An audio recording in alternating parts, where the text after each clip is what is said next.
Isilino Mayambu Taram Oxeri, Loinana Channel Sina, Gasi Shemzari video se watching Gitara Nithoni Panba, Eben Emoinugi, the Mina Lakpata, Even Emoinugi, Aquina, Taudebaya, the Habitare, Aquina Lai, Queramba Imunga Magi Hatare, Even Queramba Matamda, Aquin Atem Potkeka Langnadra, Madugi Matani, Aduga, Mahaki Minkerol, Karasosum Tamzaremge. Hozikse akhoi labaki irang number moiraga lekai da chauna tawnaram bai tare bienge adugumdudi ayamba tawnaroi maroina lai thorum kharga dangni tawna doribse aduga maroina akhoi yumthong gi oinadi ibeni moinu se adum numitang wairam gi matamje adum loina khoiram naba adugumba adum tawgadori habi tare aduna khoina khangdabi adaba aduga khangingba mayam su leram gani khalaga masi semjabani madudi emunga mana hariba ibengi mahake numina sida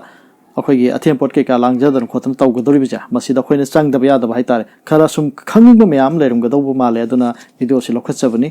अहाक याम कन खंगब मुक्ति नसदिको अदो अहाक सुदुम like के मतेंग लौरगा video सुम सेमदुना लाक्सबनी Eben menu की मतांगदा सिगी video सिंग ममांगदा मथंग मथंग अदुम video अनि हुम अदुम लाइखरे अदो ngasiगी सुना हाइरिबा Eben Imoinu इरा थौनी role की मतांगदा खरा थमजगे तौजबनी मयाम खामिना साइदना हाइजरी अखोगी इमुंग मना इबेन मोइनु इरा थौनी थोरम तौबजा मसिदा चांगदबा खरा मयाम थमजगे मदुदे अखोगी अथेंपो लांगबसिदा अखोगी इबेन मोइनु गी अमा अदुगा लाइंग थौगी अमा अदुमाइना अनि थौनो लांगदोरिबनी अथेंपो जे सब सब ति मानागदोरिबनि हाइतारे हाइबदि अखोइना इबेन द तौगदोरिबसे अदुमाइना अथेंपो से अदुम लाइंग थौगी दसु अदुम अदुमाइना मानाना अदुम हाबनैबा अदो हाइरिबा अखोगी इमुंग मना इबेन बु खोरमजबगे अदुगुंबा माहाके अथेंपो लांगजबसिदा युममगा अदुम खेनरकनी कनागुम खरन अखोई सरेंग से फजना अदुम हातन खोत्र nga ge leidra मखम खन हातन तौनरकनी अदु कनागुम ना nga लैब फंगजदब ngamjadab मयाम सुदुम यावगनी अदु कसिओ कायबा लैतेको अदु इसा गी ngamjabaduni अदुगा महागना ख्वाइदे हेन पामबदि अखोई इंकोल दगी ओइना अखोई युमगी इंकोल दगी अदुमाइना मना मसिंग मयाम तौबसे मसिनि हेनसु अफबसु ओय हायदना सुमाइ थमजगे अदो करी दरकार लैबगे करी अखोइना चांगदब यादब खंगदे यादब खंगमिना सायदना थमजगे लाइनिंग थौगी अथेन पोट अमा इमागी अथेंपो अमा तोवान सेमगनी अथेंपो त यावगदब पोलमदी सेंगा नत्रगना लुगमाइदा ला थारगा इंखोलगे इंछांग नापी मरोय मपांग हापकनी युमगी युमबुरेंबिना युमगी चाबा ओकनबा पुखम अमदा चेंगबा हाइगनी थुमकागुप अमा थाव अमा थमगनी लाइनिंग थौगी कुजपोट अमा कंबी अमा नोंपोक ओनबा लातोन अमा लफोय चंगथोकपा अमा चेंग लांगथ्रै मपोप तरेत लाइमचु अहुम हाइजांग तबोपी अमा हाइकन लाइकन लाइसंग मपोप अमा अकत सेना सिंगबा हाइरिबा सिगा मानना लाइनिंग थौगे दसु सेमगनी अदुगा इमागेदी लाई फिदोल यावगनी लोइनाना इबेन इमोइनुदा अखोगे सरेंग मैसांगबा नत्रगना ngaपंग नत्रगना nga angोबा मा अदुमाइन कटपदा अदुम फै हाइदना माहि फंग हाइदना अदुमाइन थंबिरमे अदो हाइरिबसे लाइथोक सनामीददी यावदेको ngaगी मतांगजे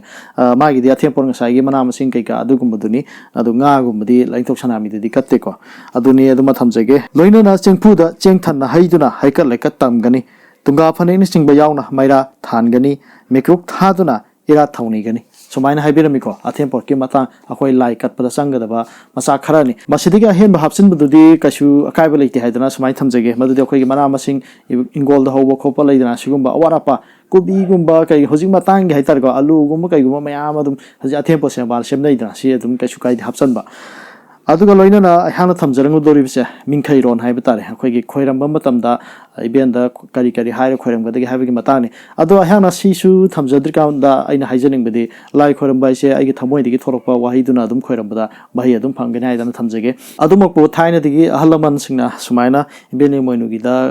थममीबा मिंखैरोनजे मसिमदि अदुम मयाम सुम थमजरंगे सुम खंजिनबदुसु कानै अदुगा सिम अदुम तौनिंबसु मयाम अदुम यावनाबनिना सुमाइन थमजरंगे माके मिंखैरोन सिदा माकसे अखोइगी माके ममिंग तरेत को अदुगुंबा हिपोपी याइपोपी हिरैमा याइरैमा हिकोबी याइकोबी काना सिगजि लो यावगदोरिबनि अदुनानि मिंखैरोनसे मयाम अमुक तामिनसि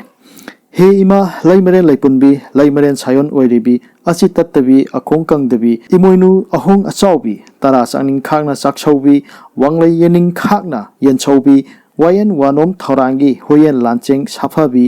इनगी खुचिंगली ओइरिबी पेगे चाहुम ओइरिबी हिपोपी याइपोपी हिरैमा याइरैमा हिकुबी याइकुबी याइसना कौना मिंखैबी लैमा तरेत सायोनबी नाक थलैमा पौताबी फुरेप लैमा फुचाउबी फुरेप चांगजौ ओइरिबी फुरोल वारो नुंदा याताबी अयुक चारा नुंदंबी नमिदांग चारा नौखाइबी ताइबंग नायोक नाकोनबी हे इमा हौसम ꯇꯥꯎꯗꯝꯅꯕꯤ ꯏꯃꯣꯏꯅꯨ ꯑꯍꯣꯡ ꯑꯆꯥꯎꯕꯤ ꯑꯔꯩꯅꯨ ꯂꯦꯡꯁꯤꯟꯕꯤꯔꯛꯎ ꯑꯁꯨꯝꯅ ꯍꯨꯝꯖꯤꯟꯕꯤꯔꯛꯎ ꯑꯍꯣꯝꯅꯨ ꯈꯣꯝꯖꯤꯟꯕꯤꯔꯛꯎ ꯑꯆꯤ ꯇꯛꯄꯤꯒꯅꯨ ꯑꯔꯥꯏ ꯀꯪꯕꯤꯒꯅꯨ ꯇꯔꯥ ꯆꯥꯡꯅꯤꯡ ꯈꯥꯡꯅ ꯆꯥꯛꯁꯧꯕꯤꯌꯨ ꯋꯥꯡꯂꯩ ꯌꯦꯅꯤꯡ ꯈꯥꯡꯅ ꯌꯦꯟꯁꯧꯕꯤꯌꯨ ꯍꯦ ꯏꯃꯥ ꯉꯥꯛꯂꯧ ꯊꯝꯕꯥꯜ ꯂꯩꯒꯨꯝꯅ ꯈꯣꯏꯃꯣꯝ ꯅꯈꯣꯡ ꯈꯥꯗ ꯅꯃꯨ ꯇꯥꯏꯕꯪ ꯄꯥꯟꯒꯤ ꯅꯗꯥꯏꯔꯦꯝ ꯏꯋꯥꯛꯀꯝꯅ ꯃꯥꯟꯕꯤ ꯈꯨꯇꯞꯅ ꯃꯣꯛꯃꯨ ꯂꯩꯇꯣꯟ ꯀꯣꯟꯅ ꯀꯥꯎꯕꯤ ꯆꯤꯔꯥꯏ ꯂꯨꯛ ꯃꯥꯂꯦꯝ ꯊꯧꯔꯩ ꯂꯩꯀꯥ ꯄꯥꯏꯅ ꯆꯥꯡꯖꯧ ꯂꯩꯄꯥꯛꯅ ꯈꯣꯏꯃꯣꯝ ꯁꯅꯥ ꯅꯈꯣꯡꯈꯥꯗ ꯆꯦꯞꯅ ꯅꯣꯅ ꯈꯨꯔꯨꯝꯖꯔꯤ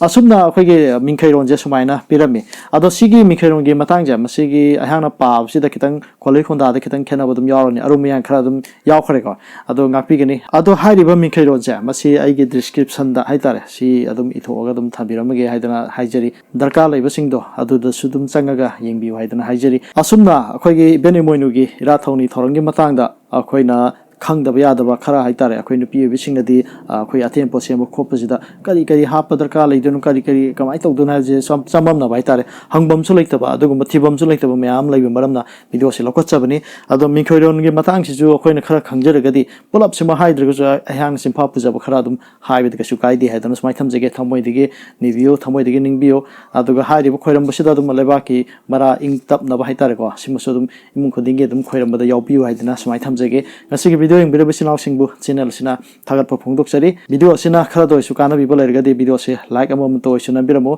ꯑꯗꯣꯝꯒꯤ ꯂꯥꯏꯛ ꯑꯃꯃꯝꯅ ꯚꯤꯗꯤꯑꯣ ꯁꯦꯝꯖꯔꯤꯕ ꯑꯩꯍꯥꯛꯀꯤ ꯄꯨꯛꯅꯤꯡ ꯊꯧꯒꯠꯄ ꯑꯣꯏꯕ ꯑꯗꯨꯒꯨꯝꯕ ꯑꯃ ꯐꯥꯎꯍꯜꯂꯦ ꯍꯥꯏꯇꯥꯔꯦ ꯑꯗꯨꯅ ꯂꯥꯏꯛꯁꯨ ꯇꯧꯕꯤꯔꯝꯃꯨ ꯑꯗꯨꯒ ꯚꯤꯗꯤꯑꯣ ꯑꯁꯤ ꯁꯤꯌꯔꯁꯨ ꯈꯔ ꯇꯧꯕꯤꯌꯨ ꯍꯥꯏꯗꯅ ꯍꯥꯏꯖꯔꯤ ꯃꯇꯥꯡ ꯁ꯭ꯋꯥꯏꯗ ꯚꯤꯗꯤꯑꯣ ꯑꯁꯤ ꯂꯣꯏꯁꯤꯟꯖꯔꯒꯦ ꯀꯪꯂꯩꯄꯥꯛ ꯏꯃꯥꯅ ꯌꯥꯏꯐꯔꯦ